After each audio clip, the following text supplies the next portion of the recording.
Wow, such a grace, such N energy Aditi. ఎప్పుడు చూసినా అంతే అద్భుతంగా ఉంటుంది. నేను యాక్చువల్లీ ముందు అడగాల్సింది ఇప్పుడు తర్వాత అడుగుతున్నాను. ఐ నో కొంచెం ఆయాసం వస్తుంది, బట్ పాట కూడా వింటే బాగుంటుందండి. ఇప్పుడే మాకు వచ్చిన కోరిక. యా కదా, we all know Aditi is a very very fantastic singer. కాబట్టి పాట కూడా వినేద్దాము, అసలు ఇవాళ వదిలేదే లేదు. సో ఆనంది ఇప్పుడే ఇక్కడికి వచ్చేసారు. Hearty welcome Anandi. హాయ్. పిలిచేద్దామా? శ్రీచరణ్ గారు ప్లీజ్.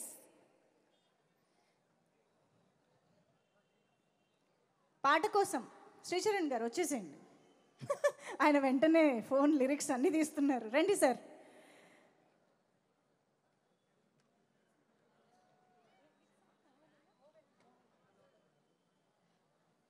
ఓకే, సో ఇప్పుడు మీకోసం లైవ్గా పర్ఫార్మెన్స్, అదితి శంకర్స్ పర్ఫార్మెన్స్ చూస్తున్నామంటే అసలు మామూలు విషయం కాదు. ఓకే, సో సాంగ్ కంపోజ్ చేసిన శ్రీచరణ్ గారు అలాంగ్ విత్ అదితి శంకర్ మనకి లైవ్ పర్ఫార్మెన్స్ ఇవ్వబోతున్నారు. లెట్స్ వెల్కమ్ శ్రీచరణ్ గారు. Come on please.